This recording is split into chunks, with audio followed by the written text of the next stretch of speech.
Guys, Allie as a middle schooler was scary. She just kind of like came up to you and was like, "You're my friend now. Come with me. Follow me." I feel like this is like the military kid version of the Call Her Daddy podcast, except there's no cursing allowed, which is really hard for me. And it's not a wig.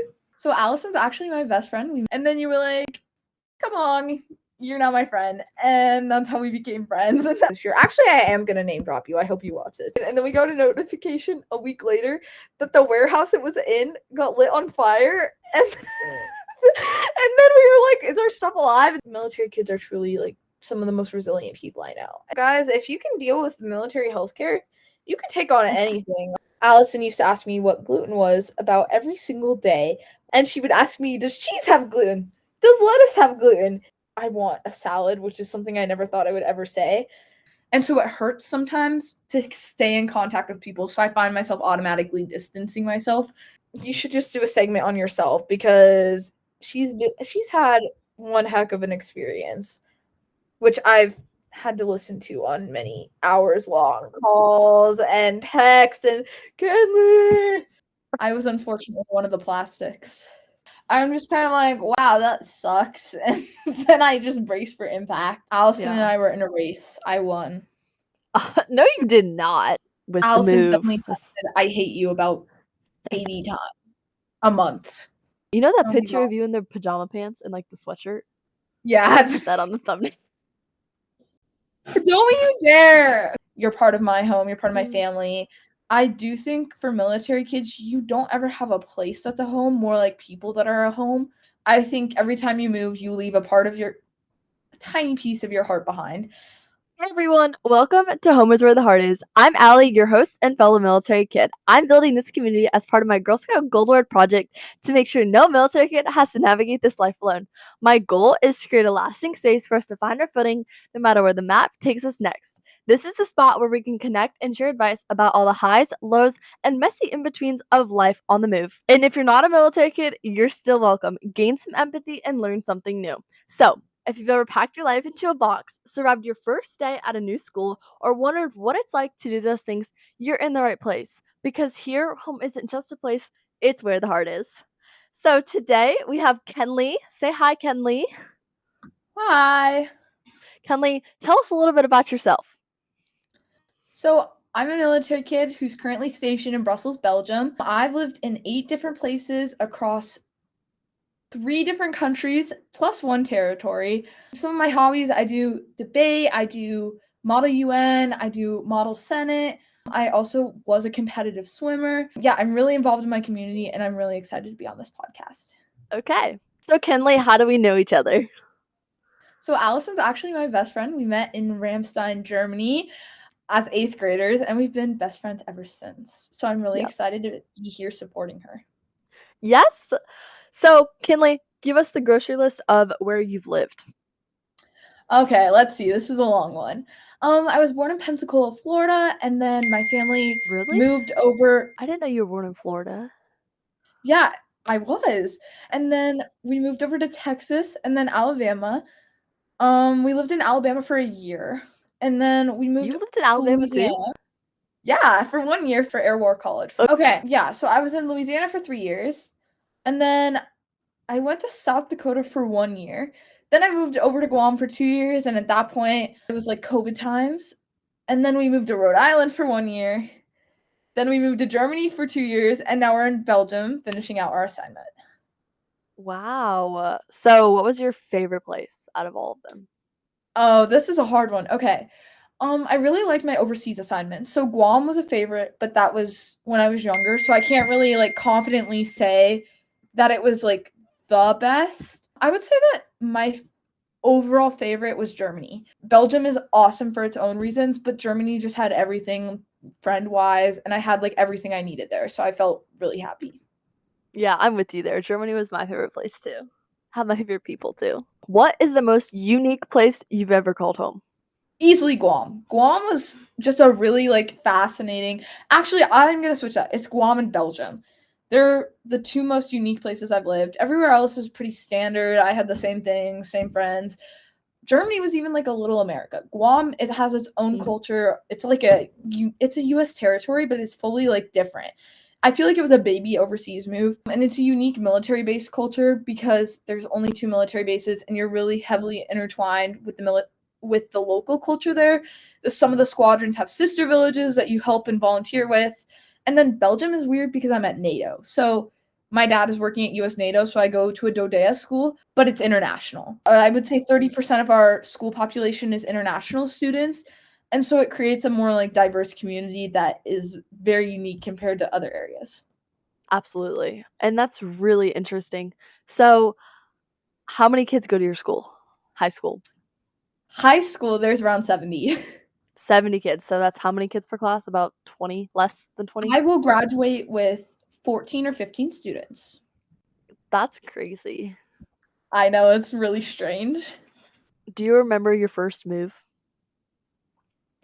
My first move was from Pensacola to Texas. I can't say I remember that one. The earliest move I remember is from Texas to Louisiana, which was when I was 5. And or no, it was from Texas to Alabama, and we drove there. So that one is one I remember pretty clearly. What do you remember about it? I remember my mom and brother went ahead to set up our house, so my dad and I stayed back at our house in Texas to clean up, and I remember it was really fun because my dad let me eat all the junk food that my mom never let me eat. So Aw. I was, like, stoked. My mom wasn't that stoked when she found out about all the junk food I ate on the drive over, but it was really fun. My dad and I, like, rented a ton of movies while we watched them on our air mattress, which must have not been comfortable, but it was really, like, entertaining to my 5-year-old self. Other than that, I just know that my mom and Kelton, my little brother, did not have as fun of a time as my dad and I. Oh, I love that. Your family dynamic is so sweet. Just like your I'm gonna edit that out, don't worry. Yeah, you better edit that out. Okay, so where would you say your home is? Oh, I think I'm here right now. I think Montana is probably the best place I can call home. It's where all my family lives. I've never actually lived here, which is the funny part. Mm. I think it's somewhere I'll always come back to because that's where my family lives. I've come here every summer, and it's been a consistent part of my life. Now, with that being said, I do think for military kids, you don't ever have a place that's a home, more like people that are a home. Like, there are definitely people that have been a consistent in my life and will always be a consistent, like you. You're part of my home, you're part of my family. Even though you don't necessarily live in a certain place Yeah, consistently like me. So I feel like that's something important to be said. absolutely. So home isn't just a place, it's where your heart is. Punchline. What is the hardest part about moving as a military kid? I think the hardest part about moving as a military kid is really trying to figure out who you are. I feel like things are so transient in the military community. I think every time you move, you leave a tiny piece of your heart behind. Mm, And I think it's really hard to figure out your own identity at times as a military kid. I think a lot of times, like, what's going on in our families kind of consume our lives, and it's kind of hard sometimes to pick back up on old hobbies and to remember what you're truly interested in and find that in a new place. I really always struggle with getting comfortable in an area and figuring out who I am in, like, the context of that place at my new school and kind of figuring out where my place is. right. And how long can that take for you? I think Brussels was the hardest, and I was in, like, a really bad period, I think, up until I moved to Brussels the summer before my sophomore year started, and I wouldn't say I felt fully comfortable there until around April or May. Mm. And even my junior year, I felt a little bit out of place, but going into my senior year, I feel pretty confident, so I can say around 2 years. Yeah, and sometimes it'd be like that. And what's the shortest adaptive period that you've ever taken, do you think? The shortest? Yeah. Either Guam, because I was so young at that age that all of the military kids that was my first experience living on base, so all the Mhm. kids just sort of adopted each other, and it was really easy, and the school part wasn't hard. I think that one was really easy, but also I'm gonna sound so performative here, but Ramstein, because guys, Allie as a middle schooler was scary. She just kind of, like, came up to you and was like, "You're my friend now. Come with me. Follow me." So when she decided to adopt me in, like, February of 8th grade. That was a pretty short transition period because you basically were like, okay, we're gonna do a makeover. Let me do your hair. Let's buy clothes. And then you were like, come on, you're now my friend. And that's how we became friends. And that was a pretty short transition. I don't know what you're talking about. This is blasphemy. We sleepover in 8th grade. You were like, let me pluck your eyebrow. It was. I'm gonna tell her to watch this episode and she can confirm that this happened. That's hilarious. That was my Queen Bee era. It was. Guys, they called her Regina George in middle school. I was unfortunately one of the plastics. I was Gretchen. Do you remember the dumb one? Karen. It was Karen. You better include the Mean Girls part. We'll see. Don't you dare cut that. That can be your tagline or something. Like, Bro, genuinely, 8th grade was like so fun though. 8th Like, grade was so much fun. high school sucks. I I agree. was like worried about the real world, but at least we're almost done, you know? Yeah, exactly. Like, I think middle school was like last childhood, and then high school was like the real world actually sucks. And now we're going to the Yeah. real world, so it'll be more fun because we'll be grown-ups in the real world, not teenagers in the real world. Yes, for sure. What is something that people don't understand about having to constantly start over? I think the thing that most people don't understand that's hardest about starting over is just like the emotional turmoil of leaving everything that was important to you behind. I think like losing your friends is one of the hardest things you can go through as a military kid, but it's something we all experience. Not even losing them, but just figuring out how to restart while holding on. I find it really hard. Like, Allison, you are such a queen for being friends with me because she can attest that I'm so bad at keeping in touch. She texts all the time. She's like, Kenley, what's going on?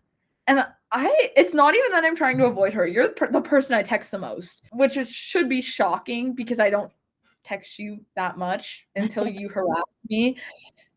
It's mostly just, I find it hard to hold on to people while not being able to have that emotional in-person connection. And so it hurts sometimes to stay in contact with people. So I find myself automatically distancing myself from my old friends and trying to throw myself at the new friends. And I think that's an unhealthy system, but it's something I think not a lot of people understand. And that's really huge too. Like, some people try to keep in contact, and then since someone doesn't text you, you're like, oh, they hate me. But that's not necessarily true because everyone has their own ways of coping with Allison's the move. definitely tested I hate you about 80 times a month. She responds about once a month, so it's like 80 to 1, I think. Hey, give me like once a week. But that just shows that a relationship can still thrive even if you're not in contact 24/7. 100%. And I went to visit her in Germany. Yes, Well, it was so much fun. but yeah, I went to go visit her during my spring break because my mom was actually doing her reservist duties in Germany, so we used that as an excuse to go over there, and I saw her, and it was awesome. So much fun. Yeah, and we haven't seen each other since then, so it's been almost 4 years, and we only saw each other once. Well, basically 4, more like 3, but almost 4. Yeah. Which is crazy, because we were so little last time. That's so weird. We were. I'm gonna, you know that Oh my picture of gosh. you in the pajama pants and like the sweatshirt? Yeah. Put that on the thumbnail. Don't you dare. Whoever's watching this, I'm sorry if you see that. Oh, such a fake friend for that. Pause the episode. I don't know what's going on. How do you prepare yourself mentally when you know another move is coming, or when you did know another move was coming? I'm not the best person to ask about this because I don't have good coping strategies. I'm just kind of like, wow, that sucks. And then I just brace for impact. I don't know. I kind of throw myself into like my friend groups, which sucks because then I get really close with everybody before I move. I read a lot. I read a lot before I start moving. I'm a big book person. I read like 50 books during my last moving year. Allison and I were in a race. I won. No, you did not. That year I won, not last year. 2025? Yeah, 2024. 2024. Go pull up your Goodreads right now. Okay, we Guarantee will. you I won.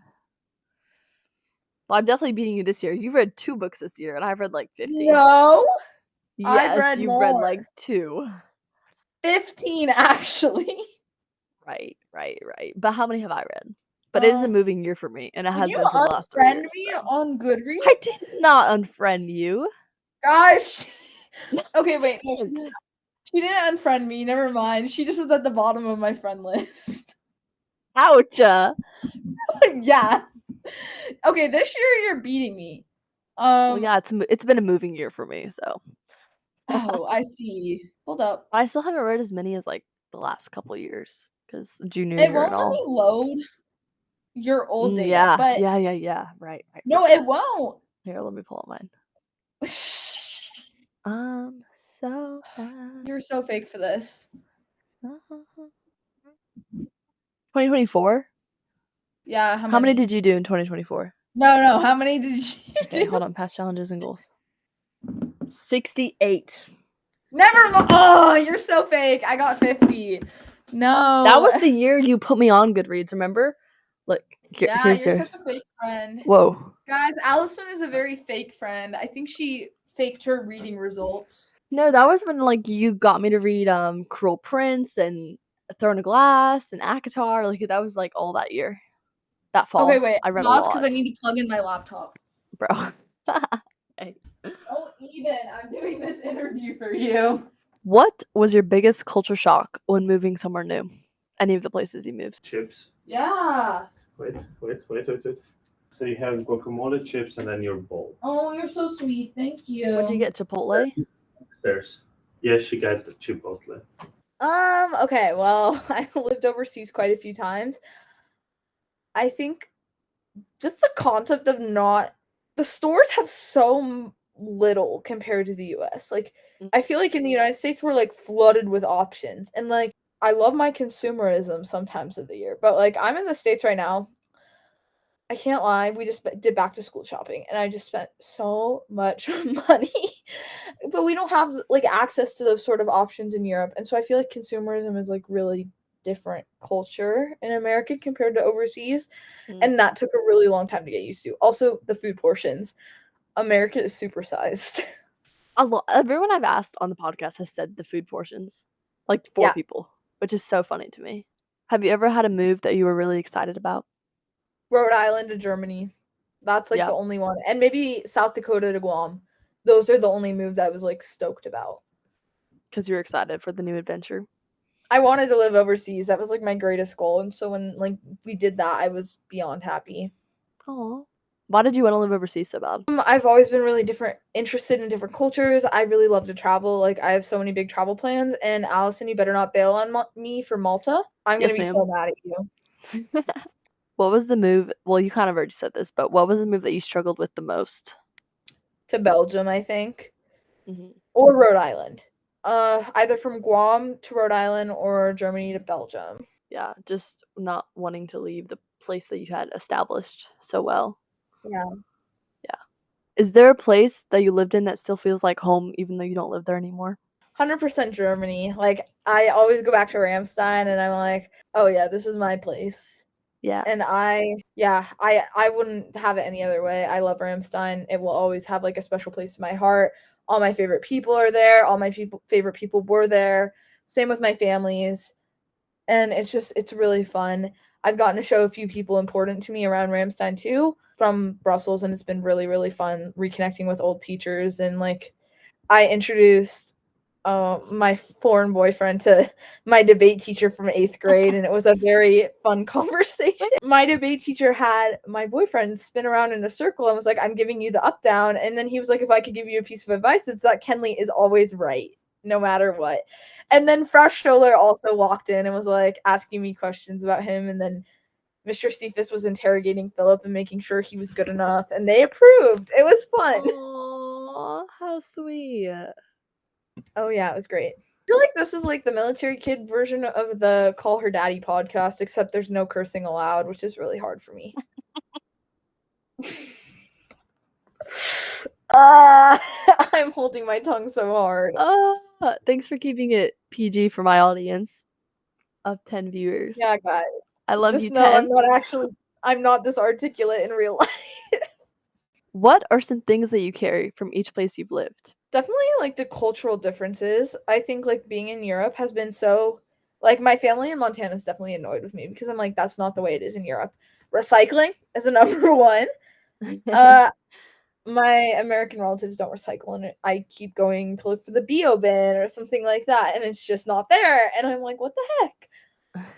My eating habits, I think my American family eats out a lot. Like, we've been going to fast food restaurants. Guys, like, I want a salad, which is something I never thought I would ever say, but I'm craving fresh produce from Europe. My friends are something I'll always carry. I think Brussels in particular, there's a lot of international kids, and I think that's been a really important part of my life, getting to know people from other countries and understand, like, that their country, like, understand things about them, and I think it's made me a much more empathetic person. Absolutely. And you touched on this a little in your answer, but do you want to talk about how your eating habits, specifically with your autoimmune disease, have changed? So I have celiac disease and alopecia areata, and celiac explicitly limits it. I can't have anything with gluten. With alopecia, I'm supposed to eat things that are less inflammatory. Europe has been a lot easier for me.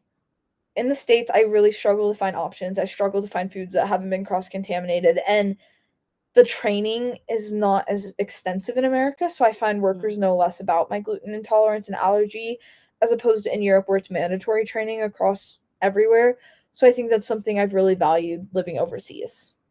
Absolutely. Allison used to ask me what gluten was about every single day when we lived in Germany, and she would ask me, "Does cheese have gluten? Does lettuce have gluten? Kenley, what?" And sometimes you still do that. Like, I'll be eating something on the phone with you, and you're like, "Doesn't that have gluten in it?" And I'm like, "Allison, why would I be eating it?" Future colleges, if you're listening to this is not true. I'm really good at STEM. This is a lie. Yeah, you definitely educated me some because I was real. It never Does corn have gluten? I still don't know. it doesn't.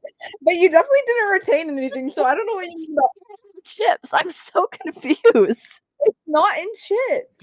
Allison said thanks for educating me, but apparently she wasn't educated that much because I don't think so. Okay, I'll just look at the back of the package for you every time. I got you. Thanks. How hard is it to make friends over and over and over and over again? Brussels, it was really hard because I love you. If any Brussels people are watching, like, I love you guys now. Y'all are hard to get to know at first. I was like, what the heck? I felt like I didn't have any shared interests with anyone, and it was so difficult. At Ramstein, it was really easy because you were really obnoxious in 8th grade and just, like, was my friend involuntarily. So that was easy, and before that, like, I feel like I made friends really quickly. Because if you don't know, I moved away after 8th grade, and then Kinley had her freshman year in Ramstein, and she thrived. Yes. Yeah, she really No, enjoyed thanks for it. believing in me. Yeah, I just got her started, but she did the rest on her own. Oh, yeah. Do you wanna talk about some of the student organizations that you're involved in, whether you did that at Ramstein or you still do it now? Oh, there's so many, Allison. So some of my main activities are Model United Nations, which is one of my most favorite. I currently attend Thymun, which is an MUN conference in the Netherlands. It's like genuinely one of the highlights of my year. I love it. There's 3,000 kids. Last year, I had the privilege of being involved with leadership. Of those 3,000 kids, there was 30 of us. It was really awesome. And I've thoroughly enjoyed attending this. I love learning about different cultures and getting to really like facilitate debate. And I feel like if these students in these discussions actually happen in the UN, maybe some real change will be happening. Yeah. But I digress. I do Model Senate, which is similar to Model UN, except it's just the US Senate. Once again, why don't we replace Congress with the students? I honestly hear some better ideas coming from Model Senate than I often hear in today's world. And I think students, like, honestly, like, the new generation is doing so much good for, like, the whole world. And I really think, like, discussions like that are really important. We're shaping the next leaders of tomorrow. And I love hearing about my peers from all over Dodea, Europe, and what they have to say. I also work in student government, help plan events. Nothing really more to say. I love helping out my community. Uh, I do some other like advocacy work outside of school. I do work with the Alopecia Areata Foundation. advocating for better treatment of individuals with alopecia areata and helping pass certain bills. I've helped with the European Parent Student Teacher Organization and helped influence legislation in that manner. As you guys can see, I love politics. And there's probably some other student. Oh, FBLA, that's my highlight. I love FBLA. That's my favorite. I'm the state vice president of Dodea FBLA Europe, and I'm my local chapter's president. I love FBLA. It's genuinely, actually, this is the highlight of my year. I love hearing about these fun ideas from students around me. I love getting to help guide and shape the vision of an entire organization that contributes on such a large scale. I really think that like this creates so much impact for students. FBLA changed my life. I'm really excited to be a big part of planning next year's conference as the state vice president, and it's going to be a really awesome year. Absolutely. And Kinley is, if you couldn't tell, into politics. So Kinley, what's your plans after high school generally? So I'm depending on what college I get into, some of the top ones I'm looking at Trinity in Dublin, Oxford in the UK, Yale, Georgetown, and UNC Chapel Hill in the US. And there's a couple others like Duke and Notre Dame that I absolutely love and that I'm also applying to. I hope to study politics and international affairs. That would be literally a dream come true. And I really hope to get involved with internships and NGOs. I hope to study abroad and then hopefully get involved with political consultancy, either with our government or another organization, and then go to law school eventually. Absolutely. We love our queen.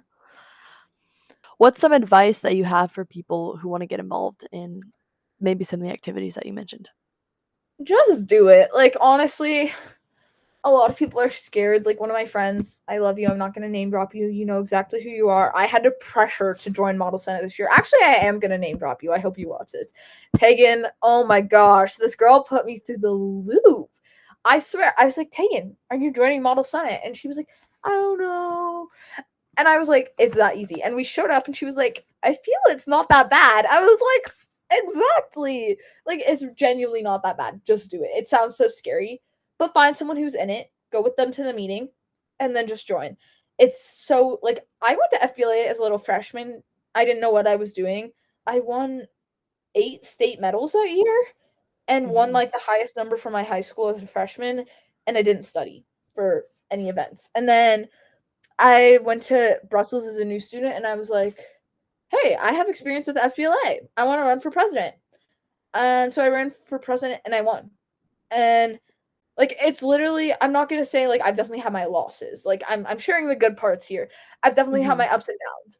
But I feel like putting yourself out there is the most important thing you can do as a military kid. And actually getting involved with stuff gives you such more of a foothold in the community. Absolutely. And that's a really big thing because you never would have, if you didn't put yourself out there, like, where would you be now? You know? Literally nowhere. Right. So, 10/10 advice. What would you recommend for someone who doesn't have a chapter for any of the activities, like maybe MUN or FBLA?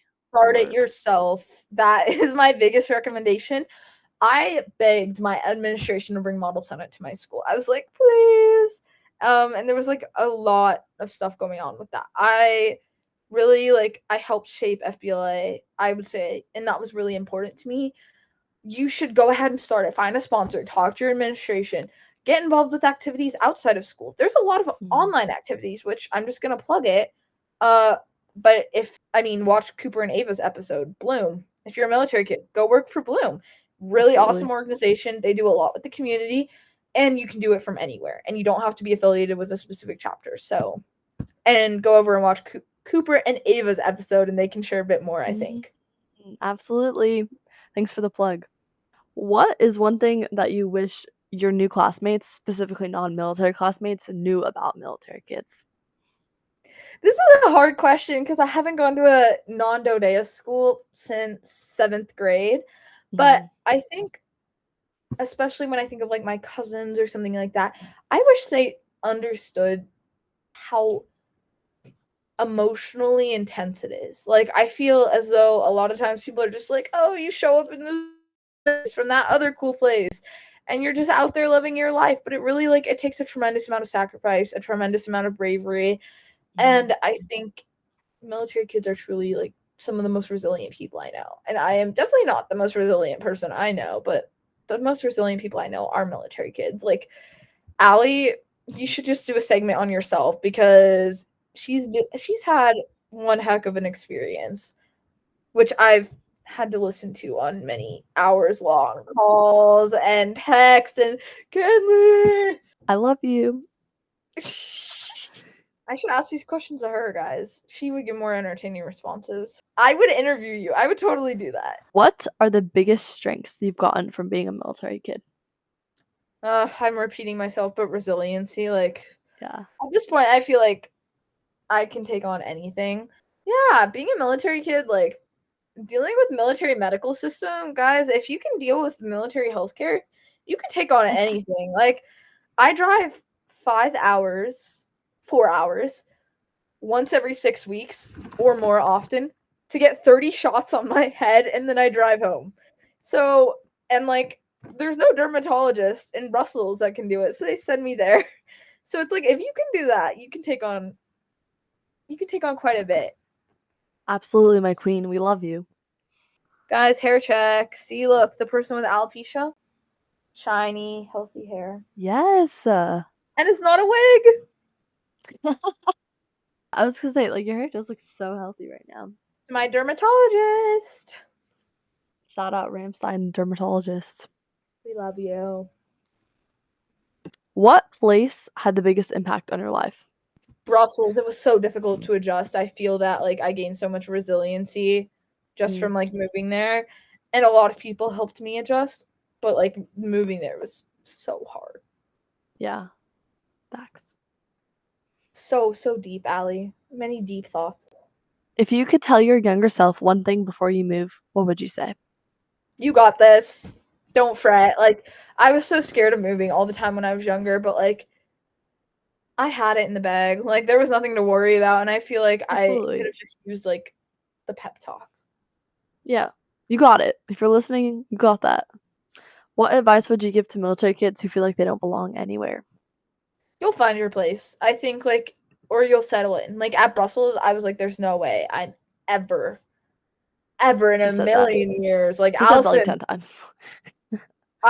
Brussels was so hard. And then I made one good friend. Shout out Tegan. I love you. And then I made a couple of good friends. And then I had a boyfriend. And then things got much easier. Allison. But you don't need a man to be successful. Just I don't need a man to be successful, but my friends and that person who shall not be named definitely made like my life a lot easier there. And that welcoming community, that supportive community, got that. Do you have any funny military kid core stories that you want to share? Just really, Allison, you were like a nightmare in 8th grade. Like, I don't really have anything else except like that. And then in Guam, oh my gosh, actually I do remember.